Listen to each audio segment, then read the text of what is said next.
মুখে ছোপ ছোপ কালো দাগ মানেই মেস্তা। ভয়ঙ্কর সে দাগ কেন যে হয় তার কারণ জানেন না অনেকেই। দর্শক জানাবো মেস্তার আসল কারণ আর সেই মেস্তাকে দূরে রাখার কার্যকরী কিছু উপায়।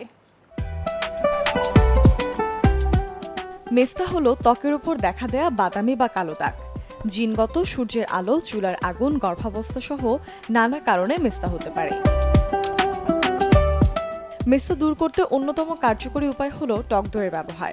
সামান্য টক দই ফেটিয়ে নিয়ে মুখে ভালোভাবে লাগিয়ে অপেক্ষা করুন 15 থেকে 20 মিনিট। নিয়মিত টক দইয়ের ব্যবহারে মেস্তা দূর হবে, বাড়বে ত্বকের উজ্জ্বলতাও। সামান্য পানির সাথে লেবুর রস মিশিয়ে নিন, এরপর ত্বকে লাগিয়ে রাখুন 15 মিনিটের মতো। লেবুর রসে থাকে পর্যাপ্ত অ্যান্টিঅক্সিডেন্ট উপাদান, এটি সূর্যের আলোর ক্ষতিকর রশ্মির হাত থেকে বাঁচতে সাহায্য করে। 2 থেকে 3 ফোঁটা আমন্ড অয়েল নিয়ে মেস্তার স্থানে নিয়মিত মাসাজ করতে হবে। এভাবে ঘন্টাখানেক রেখে ধুয়ে ফেলবেন।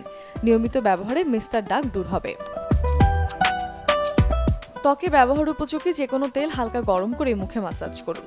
যতক্ষণ না ত্বক তেলটুকু শুষে নেয় ততক্ষণ মাসাজ করতে হবে। এরপর এভাবে রেখে দিতে হবে অন্তত ঘন্টাখানেক।